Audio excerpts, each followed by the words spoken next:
राजस्थान प्रदेश के सभी विद्यार्थियों का हार्दिक स्वागत, हार्दिक अभिनंदन। प्रिय विद्यार्थियों, साहित्य क्लासेस में आप सभी का चहेता चैनल, जिसमें हिंदी साहित्य, हिंदी अनिवार्य, अंग्रेजी अनिवार्य और राजनीति विज्ञान, इससे संबंधित समय समय पर जो मॉडल पेपर और मुख्य प्रश्नोत्तर वीडियो जो जारी किए जाते हैं, उनका आप सभी ने बहुत अधिक रेस्पेक्ट और सम्मान दिया। इसी के तहत आप सभी का एक प्यार भरा आदेश था कि हमें इंग्लिश कंपलसरी के मोस्ट क्वेश्चंस का वीडियो जारी करें ताकि इंपॉर्टेंट क्वेश्चंस हम देख सकें। तो आज सभी के लिए ये पहला पार्ट, इंपॉर्टेंट क्वेश्चंस का पहला पार्ट इंग्लिश के लिए, इंग्लिश कंपलसरी कक्षा 12th के लिए जारी करते हैं, जिसमें उम्मीद करता हूं कि आपकी परीक्षा की दृष्टि से बहुत अच्छा होगा। प्रिय विद्यार्थियों, आप जानते हैं कि वर्तमान में आपको ऑनलाइन ही अध्ययन करना होगा। आपकी परीक्षा स्थगित हुई है, निरस्त नहीं हुई है, स्थगित हुई है। इसका अर्थ है कि आपकी एग्जाम निश्चित रूप से होगी। तो उस एग्जाम के लिए हमें क्या क्या करना है, उस एग्जाम की तैयारी हमें किस प्रकार करनी है, अंग्रेजी का क्या पाठ्यक्रम रहना है, इसके संबंध में भी हम थोड़ी सी चर्चा कर लेते हैं कि आपके आखिर जो आपके अंग्रेजी का संशोधित पाठ्यक्रम है, उसके अनुसार किस प्रकार के प्रश्न आएंगे और उन प्रश्नों का उत्तर आपको किस प्रकार देना है, किस प्रकार आपको पेपर को अटेंड करना है। आप जानते हैं कि जब एक शिक्षक के मार्गदर्शन में आप अध्ययन करते हैं तो आपके लिए काम बहुत ही सहज हो जाता है, लेकिन अब आपको स्वयं ही करना है। तो आप एक बात याद रखिएगा कि आप जानते हैं कि मुश्किलें दिल के इरादे आजमाती है, मुश्किलें दिल के इरादे आजमाती है, स्वप्न के पर्दे निगाहों से हटाती है, हौसले मत हार गिरकर ओ मुसाफिर, ठोकरें इंसान को चलना सिखाती है। क्योंकि अब आप एक अपना नया रास्ता ढूंढने में कामयाब होंगे। आप स्वयं इसकी खोज करेंगे कि मुझे किस प्रकार अध्ययन करना है, कैसे अध्ययन करना है। तो आप सोशल मीडिया से मार्गदर्शन ले सकते हैं, सोशल मीडिया के आधार पर आप अध्ययन कर सकते हैं। वैसे अपना जो चैनल है साहित्य क्लासेज, जिसमें 4 विषयों का बहुत अधिक जो सिलेबस है अच्छी तरह से करवाया गया है। जैसे इंग्लिश का संशोधित पाठ्यक्रम के अनुसार सारा सिलेबस आपको पढ़ाया गया है, उसमें भी आप पढ़ सकते हैं। कोई भी पार्ट समझ में नहीं आता है तो आप इंग्लिश की जो लिस्ट बनी हुई है, यानी साहित्य क्लासेज, आप सर्च करके और साहित्य क्लासेज में जो वीडियोज है, प्लेलिस्ट है, प्लेलिस्ट में आप इंग्लिश में जाइए और वहां आप जाएंगे तो आपको निश्चित रूप से इनके जो सिलेबस के अनुसार जितने भी पार्ट है, आप जिस पार्ट को देखना चाहेंगे वो पार्ट आपको निश्चित रूप से मिल जाएगा। ये तो बात हुई कि अपन क्या करें। अब हम देखते हैं कि अपना जो ये पाठ्यक्रम है इंग्लिश का, इस पाठ्यक्रम में आपके क्या क्या शामिल किया गया है। नया संशोधित जो पाठ्यक्रम है, इसमें आपके कितने सवाल आएंगे, क्या होगा, इसके संबंध में थोड़ी सी चर्चा करते हैं और चलते हैं कि देखते हैं क्या होगा। देखिए, आपका जो नया पाठ्यक्रम है, इसके अनुसार इंग्लिश में मॉडल पेपर के अनुसार आपके टोटल क्वेश्चंस तो आएंगे वो 28 होंगे। सबसे पहले तो 28 क्वेश्चंस होंगे और पूर्णांक जो है, मैक्सिमम मार्क्स है, वो आपके 80 अंकों का ही होगा। 3.25 घंटे का समय होगा। अभी तक जो निर्देश है उनके अनुसार यही है और लगभग यही रहेगा। इसमें आपके बहुत ही सरल किया गया है। देखिए, पहला प्रश्न होगा वो आपके एक अपठित गद्यांश होगा। क्या होगा? अपठित गद्यांश होगा। थोड़ी सी चर्चा कर लेते हैं, उसके पश्चात हम मोस्ट क्वेश्चंस पढ़ते हैं। अपठित गद्यांश होगा जिसमें से 10 प्रश्न आ जाएंगे और आपके ये प्रश्न है वो 1-1 अंकों के होंगे। तो यानी एक गद्यांश आएगा और उसमें से 10 प्रश्न आएंगे, 10 अंकों का होगा। इसके पश्चात आपके जो दूसरा प्रश्न होगा, दूसरे प्रश्न से लेकर के और 11वें प्रश्न तक, यानी ये भी 10 प्रश्न होंगे, 1-1 अंकों के होंगे, 1-1 अंकों के होंगे। उनमें से आपके देखिए रेनबो, आपकी जो पुस्तक है रेनबो और पेनोरमा, रेनबो और पेनोरमा दोनों में से आपके इसमें प्रश्नोत्तर पूछे जाएंगे, 1-1 अंकों के पूछे जाएंगे। तो अपना जो आज का वीडियो है, आज के वीडियो में आपके लिए एक तो 2 अंकों का प्रश्न और 1 अंकों के प्रश्न, यानी 1 अंकों के जो प्रश्न होंगे वो लगभग 10 प्रश्न तो ये हो गए और 16 अंकों के वो, यानी 26 अंकों का आज हम जो पढ़ेंगे उसमें 26 अंकों के प्रश्न उसमें से पूछे जाते हैं और उम्मीद करता हूं कि वो प्रश्न आपके लिए बहुत इंपॉर्टेंट होंगे। तो जैसे मान लो दूसरे से लेकर के 11वें प्रश्न तक आपके क्या हो जाएगा, यानी रेनबो में से और पेनोरमा में से प्रश्नोत्तर पूछे जाएंगे, 1-1 अंक के होंगे, यानी ये 10 अंकों के होंगे। इसके बाद 12वां प्रश्न जो होगा, 12वें प्रश्न से लेकर के और 19वें प्रश्न तक आपके 8 प्रश्न होंगे जो 2-2 अंकों के होंगे, यानी 16 अंकों होंगे। ये प्रश्न अपने शामिल किए हैं, यानी ये जो प्रश्न शामिल किए हैं, कुछ प्रश्न है वो 4 अंकों वाले भी, मोस्ट जो प्रश्न है वो 4 अंकों वाले भी हमने शामिल किए हैं। तो 12 से 19 तक आपके 2-2 अंकों के प्रश्न आएंगे। जैसे इसमें से जैसे 2 से 11 है, तो इसमें जैसे 9, 10 और 11 ये 3 प्रश्न होंगे फिल इन द ब्लैंक्स, यानी रिक्त स्थान की पूर्ति वाले भी होंगे। तो उसमें आपके ज्यादा पाठ में से वो लाइन आएगी जिसमें से आपको वो भरना है। तो निश्चित रूप से अच्छा ही होगा, आप जब आपने पाठ पढ़ा है तो निश्चित ही आप इनको हल कर लेंगे, कोई बड़ी बात नहीं है। आगे जो प्रश्न होंगे 16 अंकों के प्रश्न होंगे। जैसे इसमें क्या होगा, जैसे 12वां, 13वां, 14वां, 12वां प्रश्न, 13वां प्रश्न और 14वां प्रश्न ये किसमें से होंगे? ये आपके पोइम्स जो है उनमें से होंगे। जो 3 आपके पोइम्स है सिलेबस में उनमें से होंगे। उसके बाद 15 से लेकर के 19 तक, 15 से लेकर के 19 तक, यानी ये कितने प्रश्न हो गए? 4 प्रश्न, यानी हो गए 15, 16, 17, 18, 19, यानी 5 प्रश्न हो गए। ये 5 प्रश्न जो है, 5 प्रश्नों में 3 प्रश्न तो आपके रेनबो में से आएंगे, 2 प्रश्न है वो पेनोरमा में से आएंगे। तो 15 से 19 तक का हो गया क्लियर। इसके बाद 20वां जो प्रश्न होगा वो आपके पोइम्स में से आएगा। 20वां प्रश्न आपके पोइम्स आएगी, पोइम्स में से आपको उत्तर देने हैं और ये 4 अंकों का प्रश्न होगा। यानी 20 से लेकर के और 23 तक जो प्रश्न होंगे, 20 से लेकर के 23 तक जो प्रश्न होंगे वो 4-4 अंकों के होंगे। तो इस प्रकार 20वां प्रश्न आपके पॉइंट्स में जो हो जाएगा। और 21वां, 22वां, 23वां, 21वां, 22वां, 23वां, जिसमें 21वां और 22वां ये 4-4 अंकों के होंगे, जिनमें से एक रेनबो में से आ जाएंगे दोनों प्रश्न। 2 प्रश्न किसमें से आएंगे? रेनबो में से आएंगे। और एक प्रश्न है वो आपके कंपोजिशन में से आ जाएगा, जो 4 अंकों का होगा। इसके बाद अपन चल गए, यानी 23 तक चल गए। फिर 24 और 25, 24 और 25, और 24वां और 25वां प्रश्न जो है वो 5-5 अंकों के होंगे, 5-5 अंकों के होंगे। और 2 प्रश्न आएंगे, एक रेनबो में से आएगा और एक आपके पेनोरमा में से आएगा। 24वां और 25वां 5-5 अंकों के होंगे, एक रेनबो में से और एक पेनोरमा में से होंगे। फिर 26 से लेकर के 28 तक, 26 से लेकर के 28 तक जो 6-6 अंकों के प्रश्न होंगे, और वो सारे के सारे कंपोजिशन में से होंगे, जिसमें से आपके जैसे रिपोर्ट है, रिज्यूम है, लेटर है, स्पीच है, आर्टिकल है, इनमें से आएंगे। तो इस प्रकार आपका ये सिलेबस होगा। इस सिलेबस में से आपको तैयारी करनी है। निश्चित रूप से आप ये वीडियोस देखें और आगे भी जो वीडियोस है वो जारी करते रहेंगे। कंपोजिशन का वीडियो है वो अलग से जारी करेंगे, ताकि 18 अंकों के प्रश्न आपको अच्छी तरह से आपके क्लियर हो जाए। तो आइए चलते हैं अपन प्रश्नों पर और देखते हैं कि आज के क्या प्रश्न हैं, कैसे उनका उत्तर हमें देना है। देखिए पहला प्रश्न देखिए, Who were engaged in the discussion of draft plan the new house? नया घर जो बना रहे थे, उस नए घर को बनाने में उनका जो प्लान बना रहे थे, ड्राफ्ट प्लान, योजना निर्माण करने में कौन कौन उस काम में व्यस्त थे, कौन कौन एंगेज थे, यानी कौन कौन थे जब वो उनका ड्राफ्ट बन रहा था। तो उसमें एक तो मिस्टर मलिक और मिसेज मलिक दोनों थे, एंड देयर आर्किटेक्ट, उनका शिल्पकार यानी वास्तुशिल्प जो था, वह engaged in the discussion of draft plan of the new house. बहुत ही इंपॉर्टेंट प्रश्न है, और ये प्रश्न आपके एबीसीडी वाला में से भी हो सकता है, एबीसीडी वाले में से भी पूछा जा सकता है। देखिए, when did the rag pickers come to India, ये आपके लॉस स्प्रिंग में से है, यानी जो आपका जो पार्ट है जो आपके इसमें है, the rag pickers came to India in 1971। अब इसमें क्या है कि जैसे एबीसीडी का प्रश्न हो सकता है ये, when did the rag pickers come to India, जैसे 1971 दे दिया, 1972 दे दिया, 73 दे दिया, 74 दे दिया, तो आपके इसमें उत्तर क्या हो जाएगा? 1971। From where did rag pickers,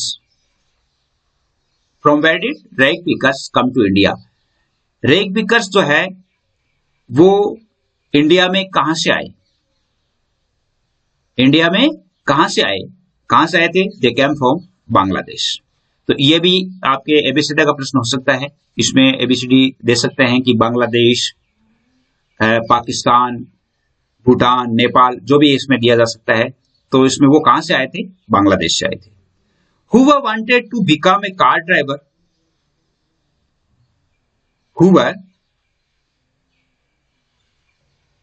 देखिए, Who wanted to become a car driver, तो इसका उत्तर क्या है? मुकेश।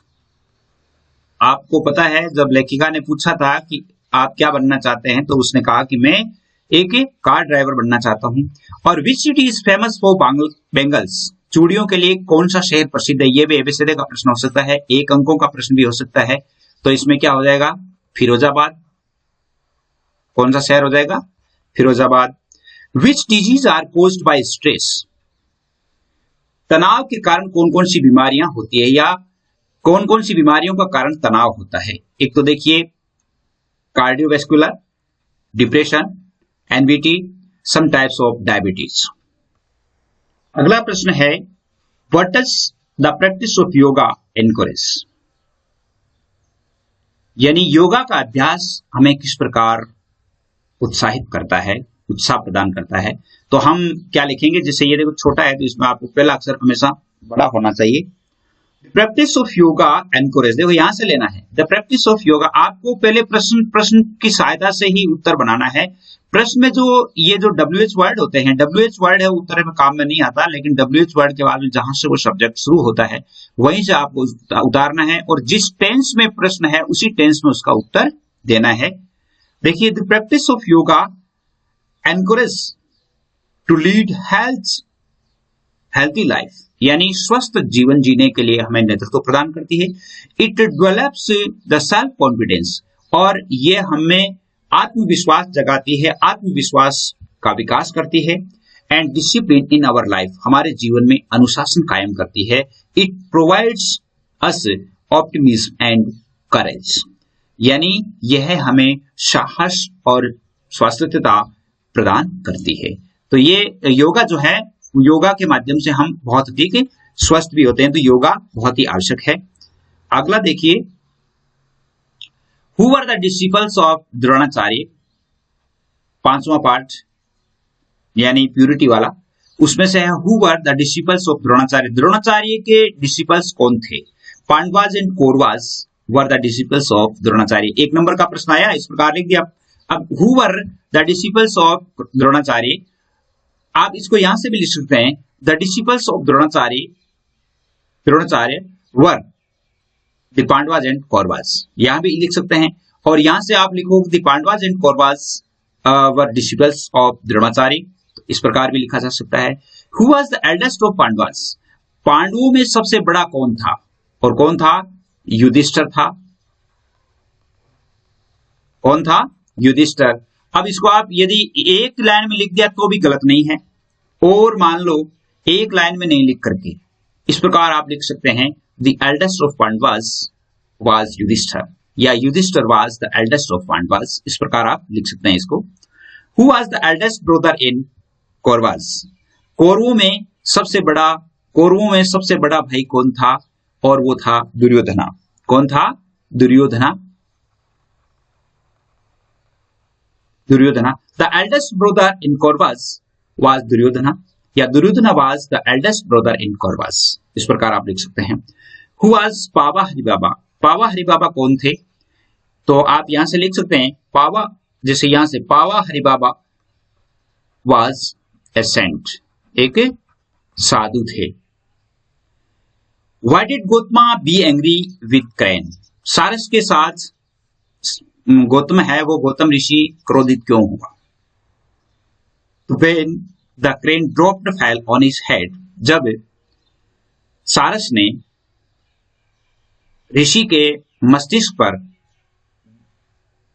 पर बीट कर दी थी, तब then Gautama was angry with crane, यानी उस सारस के साथ वो क्रोधित हो गए। और how did Gautama kill the crane, छोटे छोटे प्रश्न है, आगे बड़े प्रश्न आएंगे जो दो दो अंकों के होंगे। Gautama killed the crane by his very gaze, यानी एक नजर डाल करके, यानी आपकी क्रोधित नजर से ही उन्होंने उसे मार दिया था। अगला प्रश्न देखिए, who is pure according to the author, according to author यानी लेखक के अनुसार पवित्र कौन है? अब आप लिखेंगे कैसे? यहां से लिखो आप, अकॉर्डिंग टू ए बड़ा लिख दो, according to the author whose mind is pure, यानी जिसका मस्तिष्क पवित्र है वही व्यक्ति पवित्र है लेखक के अनुसार। What was Saheb doing when writer saw him first time, पहली बार जब साहिब को राइटर ने, या हम यहाँ पर ऑथर शब्द भी हो सकता है, लेखक ने जब उसे पहली बार, लेखिका ने जब उसे देखा तो साहिब क्या कर रहा था। Sahib was scrounging for gold in garbage dumps in her neighbourhood, उसके पड़ोस में ही जो कूड़े के ढेर थे उनमें सोना ढूंढ रहा था। क्या ढूंढ रहा था? सोना ढूंढ रहा था। When author saw him first time, जब पहली बार उन्होंने देखा तो वह क्या कर रहा था? गैबेज डंप्स में ढूंढ रहा था। Who are able to read very well even before reaching the age of 25 years, 25 वर्ष का होने से पहले कौन जो होते हैं वो अच्छी तरह से पढ़ने में कामयाब हो जाते हैं या अच्छी तरह से पढ़ सकते हैं 25 वर्ष की उम्र से पहले। तो कौन? इसका उत्तर क्या होगा? द पीपल, लोग, who are born with a kind inherited literary instincts, यानी जो व्यक्ति, यानी अपना जो विरासत में साहित्यिक बोध लेकर पैदा होते हैं, यानी जो लोग विरासत में साहित्यिक बोध, मतलब literary instinct, they are able to read very well even before reaching the age of 25 years, 25 वर्ष का होने से पहले भी जो साहित्यिक बोध विरासत में लेकर पैदा होते हैं वे व्यक्ति पठन पाठन में 25 वर्ष से पहले भी किताब को अच्छी तरह से पढ़ सकते हैं। Why are the most persons unable to express their original opinion about a book? Why are the most persons, यानी अधिकांश जो व्यक्ति होते हैं वो एक किताब के बारे में अपना विचार रख पाने में असमर्थ क्यों होते हैं? किताब को पढ़ लिया, किताब पढ़ने के बाद भी वो अपना विचार उस बुक के बारे में नहीं रख सकते, इसका क्या कारण है? तो उत्तर होगा इसका, most of the persons are unable to express their original opinion about a book. यहीं से देखो, the most of persons unable are, यहां हो जाएगा the most of persons are, यहां हो जाएगा are unable to express their original opinion about a book. यहां तक तो हो गया about a book, because यहां से because से जोड़ना why से है, because they read a book only to amuse themselves. वे एक पुस्तक को केवल और केवल अम्यूज, मनोरंजन के लिए पढ़ते हैं। जो व्यक्ति किसी किताब को मनोरंजन के लिए पढ़ते हैं तो वह व्यक्ति किताब पर अपना विचार नहीं दे सकते। themselves they pass time to read a book, वे किताब को पढ़कर अपना समय व्यतीत करते हैं। and they finish whole book only 1 or 2 hours, और वो पूरी किताब को 1 या 2 घंटे में पूरा कर देते हैं। वो व्यक्ति, जो व्यक्ति 1 या 2 घंटे में अपनी किताब को पूरा कर देते हैं, वे व्यक्ति है वो इस प्रकार अपनी उस पुस्तक को पढ़ने के पश्चात भी अपने विचार नहीं प्रकट कर सकते कि इस किताब में क्या लिखा हुआ है। Who read the books for amusement? देखिए, ये छोटे अंकों का छोटा 1 नंबर का प्रश्न आ सकता है। Half educated persons read the book for amusement. अर्ध शिक्षित व्यक्ति जो होते हैं वो पुस्तक को मनोरंजन के लिए पढ़ते हैं। What is the test of a great book? ये बहुत ही इंपॉर्टेंट प्रश्न है। एक महान पुस्तक की क्या परीक्षा होती है? The test of a great book is whether we want to read it only once or more than once. पुस्तक की वास्तविक परीक्षा ये होती है कि क्या हम उस किताब को केवल एक बार ही पढ़ना चाहते हैं या बार बार पढ़ना चाहते हैं। यानी पाठक जब किताब को बार बार पढ़ना चाहता है, इसका अर्थ है कि that is a great book, वो बहुत ही महान बुक है।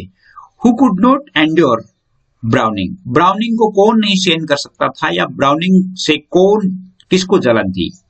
उत्तर हो जाएगा आपके कार्लाइल। 1 नंबर का प्रश्न आ सकता है, who could not endure Browning, तो ये हो जाएगा Carlyle. Who could not endure some of the greatest of English poets? वो कौन था जो बहुत सारे महानतम अंग्रेजी कवियों को भी नहीं चाहता था या पसंद नहीं करता था? वो था बायरन। कौन था? बायरन। अगला प्रश्न देखिए, which is the best library for poor person? एक गरीब व्यक्ति के लिए सबसे अच्छा पुस्तकालय कौन सा है? The library for a poor person, देखिए the best library for a poor person, यहां तक तो हो जाएगा। poor person would be entirely composed of such great works only, books which have passed the test of time. गरीब के लिए वो पुस्तकालय सबसे अच्छा होगा, महान पुस्तकालय होगा जहां की पुस्तकें कालजयी होती है। पास द टेस्ट ऑफ टाइम, जिन्होंने समय की परीक्षा को पार कर लिया है, अर्थात जो समय के अनुसार जिन पुस्तकों को हम कालजयी कृतियां कहते हैं। और वैसी किताबें अगर मान लो किसी लाइब्रेरी में होती है तो वह पुस्तकालय है वो एक गरीब के लिए बहुत अच्छा पुस्तकालय होगा। When did the writer visit first? Gandhi आश्रम इन सेवाग्राम, वो इंडिगो वाला पार्ट आपके इंडिगो वाला पार्ट में से है, और उसमें कि सर्वप्रथम इस लेखक ने गांधी जी के आश्रम सेवाग्राम में कब भ्रमण किया या कब आए? 1942 में। कब आए थे? 1942। Why did Gandhi go to Lucknow in 1916? 1916 में गांधी जी लखनऊ क्यों गए? गांधी जी, देखिए यहां लिखेंगे आप, अब वो है, अब जैसे ये पास्ट इंडेफिनिट में, तो उत्तर पास्ट इंडेफिनिट में देना है। पास्ट इंडेफिनिट में उत्तर देना है तो यहां पर जब साधारण वाक्य होता है तो पास्ट इंडेफिनिट में डिड का प्रयोग नहीं होता, वर्ब की सेकंड फॉर्म होती है, तो गो का वेंट हो जाएगा। देखिए, Gandhi ji went to Lucknow in 1916 to attend the annual convention of the Indian National Congress party. भारतीय राष्ट्रीय कांग्रेस के वार्षिक अधिवेशन में शामिल होने के लिए लखनऊ गए थे। क्यों गए थे? वार्षिक अधिवेशन में शामिल होने के लिए। From where did Rajkumar Shukla come to Gandhi? Gandhi ji के पास राजकुमार शुक्ला कहां से आया था? एक ही उस उत्तर में लिखना चाहते हैं तो वो आया था चंपारण से। कहां से आया था? चंपारण से। तो आप यहां से लिख सकते हैं Rajkumar Shukla came to Gandhi from Champaran. कहां से आया था? Rajkumar Shukla came to Gandhi from Champaran. Who was Rajkumar Shukla? Rajkumar Shukla कौन था? अब देखिए, इसमें एबीसीडी का प्रश्न आ सकता है कि राजकुमार शुक्ला एक लीडर था, या एक एडवोकेट था, या एक शेयर क्रोपर था, या एक लैंडलॉर्ड था। तो जैसे चार ऑप्शन दे देते, उसमें आपका क्या था? वो शेयर क्रोपर था, बटेदार।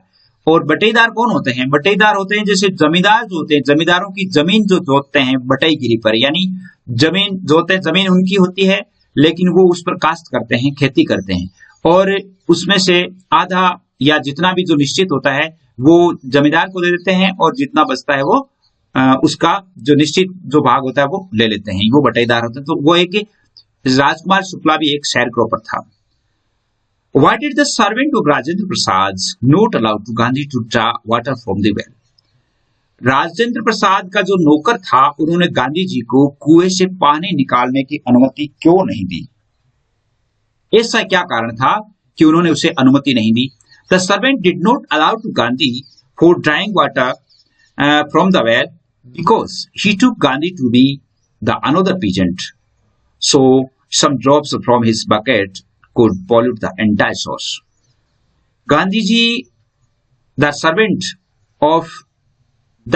did not, यानी यहां से आप ये भी लिख सकते हैं the servant of Rajendra Prasad, यहां से ये भी लिख सकते हैं, ये सीधा भी लिख सकते हैं कि the servant did not allow to Gandhi, कुएं से पानी निकालने की अनुमति उस नौकर ने इसलिए नहीं दी क्योंकि वह गांधी जी को भी एक अलग किसान समझता था, अन्य किसान समझता था, और ये सोचता था कि उसके पानी की बाल्टी निकालते समय पानी की जो बूंदें हैं वो पूरे के पूरे इस टांके को गंदा कर देगी, यानी दूषित कर देगी। इस वजह से उन्होंने उसे परमिशन नहीं दी। Who was waiting for Gandhi at Muzaffarpur railway station? Muzaffarpur railway station पर गांधी जी का इंतजार कौन कर रहा था? प्रोफेसर जेबी कृपलानी। कौन था वो? प्रोफेसर जेबी कृपलानी। ये एबीसीडी का प्रश्न पूछा जा सकता है। Where did Gandhi stay at Muzaffarpur? Muzaffarpur में गांधी जी कहाँ रहे? Professor Malkani's home.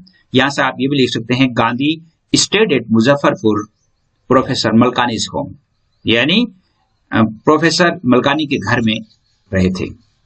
अगला प्रश्न देखिए, what was the chief commercial crop at Champaran district? Champaran district में या चंपारण जिला में कौन सी व्यावसायिक फसल थी? मुख्य कौन सी व्यावसायिक फसल थी? और दैट वाज इंडिगो। कौन सी फसल थी? Indigo. Where was the capital of Champaran? The capital of Champaran was Motihari. Motihari was the capital of Champaran.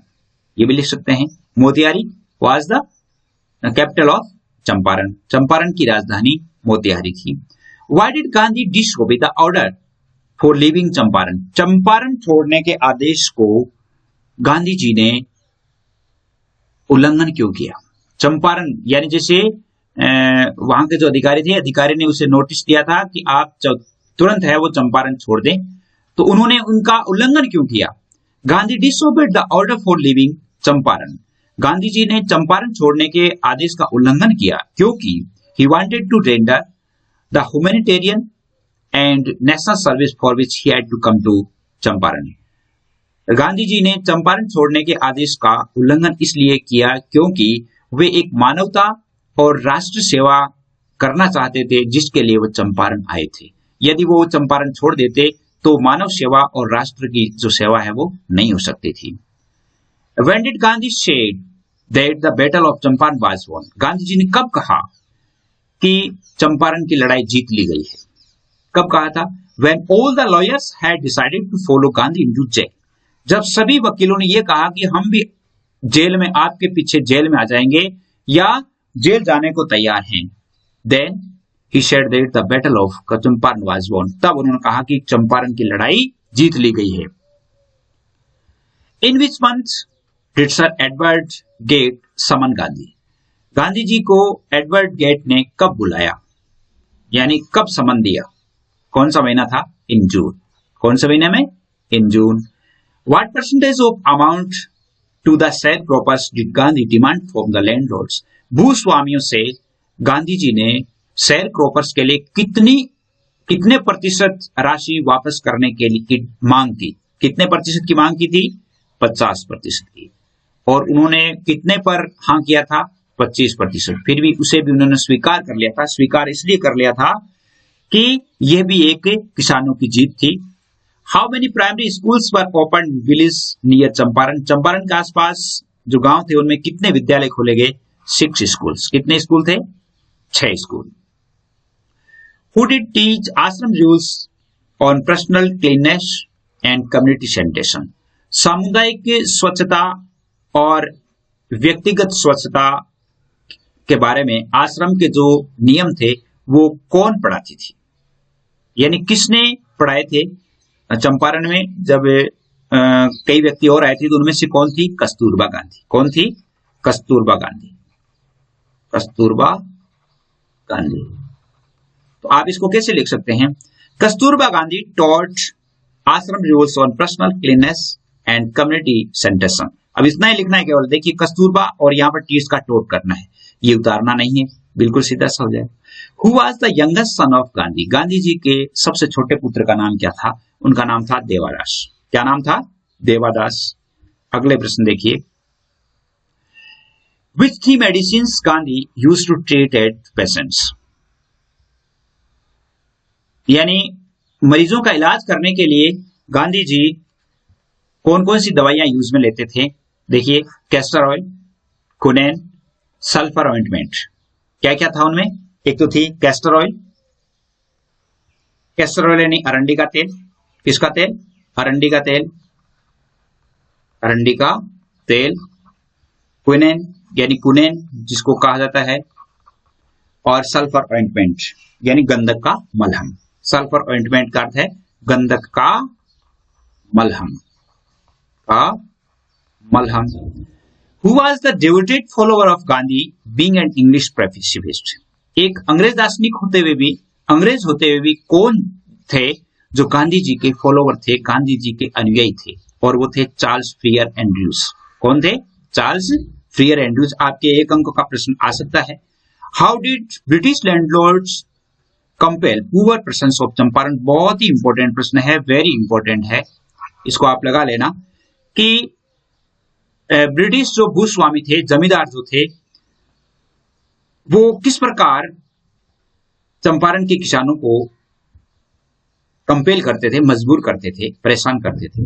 British landlords compelled the poor peasants. देखिए British landlords compelled the poor persons of Champaran.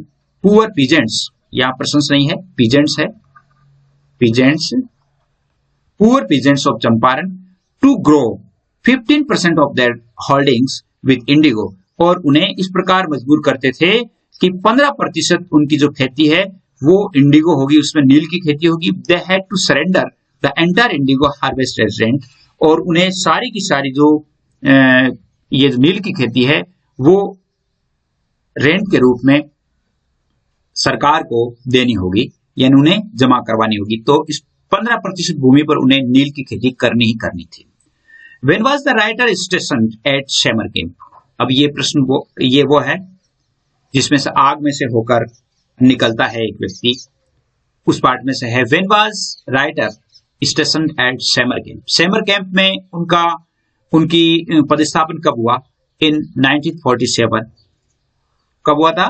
In 1947 in Hyderabad district। Why had the author not called himself a good soldier? ये बहुत important प्रश्न है। लेखक अपने आप को एक अच्छा सैनिक क्यों नहीं कहता है? क्यों नहीं कहता है? The writer had not called himself a good soldier। लेखक अपने आप को एक अच्छा सैनिक इसलिए नहीं कहता है क्योंकि according to him a good soldier always carries his field dressing kit in his pocket of sling। वो इसलिए कहता है क्योंकि एक जो अच्छा सैनिक होता है वो अपने पास अपने जो पायजामे की जेब में हमेशा जो ड्रेसिंग किट होता है, सहायता किट जो होता है, वो अपने पास रखता है। But he kept the tin of cigarettes instead of it. लेकिन वह अपने पायजामे की जेब में सिगरेट की डिबिया रखता था, इसलिए उसने कहा कि मैं एक अच्छा सैनिक नहीं हो सकता था। अगला प्रश्न देखिए, how did the bare feet Indian give a second surprise to the author? लेखक को उस इंडियन ने कौन सा दूसरा सरप्राइज दिया? कौन सा दूसरा अचंबा या अचंबे में डाल दिया? सरप्राइज कौन सा था? He gave him second surprise thanking him in perfect English. एक पूर्ण यानी एक अच्छी अंग्रेजी में उसे धन्यवाद देना। जब उन्होंने अच्छी अंग्रेजी में धन्यवाद दिया था तब उन्होंने कहा कि उस व्यक्ति ने मुझे दूसरी बार अचंबित कर दिया था, दूसरा सरप्राइज दिया था। Who were the assailants according to the Indian? Assailants का मतलब होता है कातिल या हमलावर। उस इंडियन के अनुसार एसिलेंट्स कौन थे, हमलावर कौन थे? तो यहां से लिखेंगे आप, according to the Indian the assailants were two Anglo Indian youths. कौन थे? Two Anglo Indian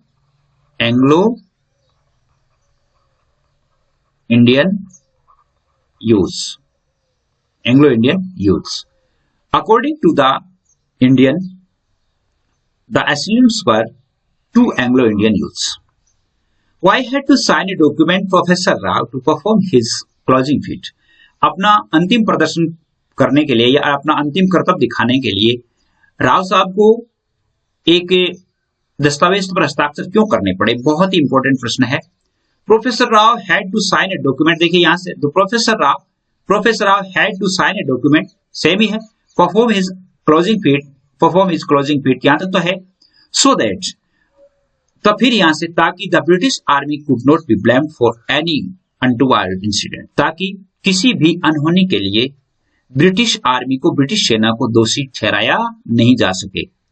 so that the British army could not be blamed for any untoward incident, यानी किसी भी अनहोनी घटना के लिए, अनटुवर्ड इंसिडेंट अनहोनी घटना के लिए ब्रिटिश आर्मी को दोषी नहीं ठहराया जा सके। What was the closing feet performed by Rao साहब?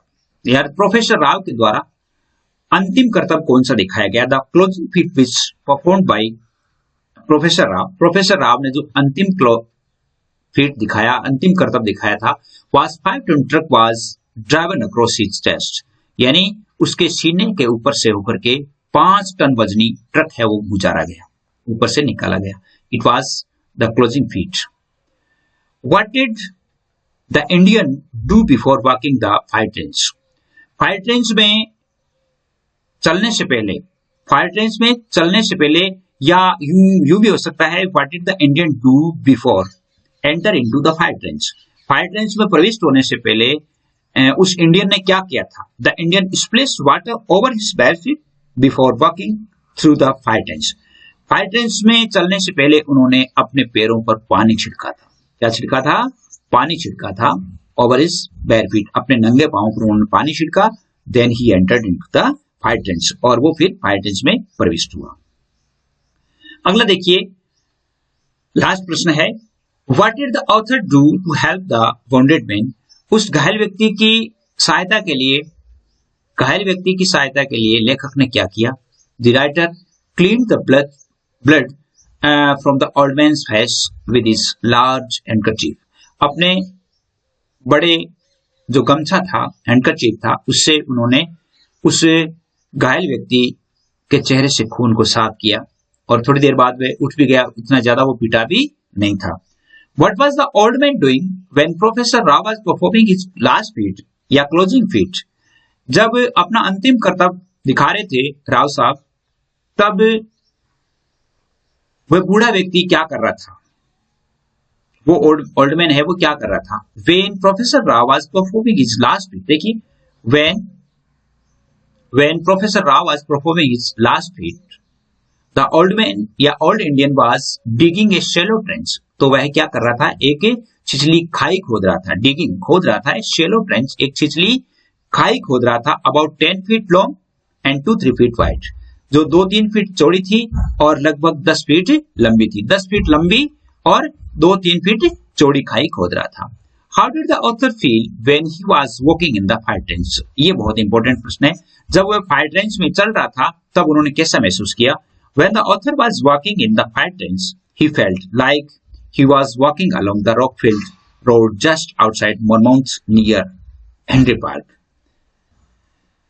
जब वह उस खाई में चल रहा था तो उसे ऐसा महसूस हुआ जैसे वह रॉकफील्ड रोड पर हेनरी मनमाउथ के निकट हेनरी पार्क में वह चल रहा था। It was a stretch of road, ये रोड फैली हुई थी, which he had walked along many times, और जिस रोड पर वह कई बार गुजर चुका था, ऐसी रोड वह देख रहा था। When he lived at Rockfield in the early part of the war, यानी युद्ध के प्रारंभिक दिनों में जब वह रॉकफील्ड के नजदीक वो उनकी ड्यूटी थी, वहां पर वो रहे थे, वही दृश्य उसे महसूस हो रहा था। There were green fields on either side of him, दोनों ओर हरे भरे खेत थे। The scene was infinitely peaceful, और जो दृश्य था वो अनंत शांति का दृश्य था। इस प्रकार का दृश्य। आज तो 50 क्वेश्चंस है और आपके 9वें पार्ट तक, यानी जो पार्ट है उस पार्ट तक आए हुए हैं। अगले पार्टों के प्रश्न भी जल्दी जारी किए जाएंगे। उम्मीद करता हूं आपके लिए बहुत अच्छा होगा। आज बस इतना ही। जय हिंद, जय भारत।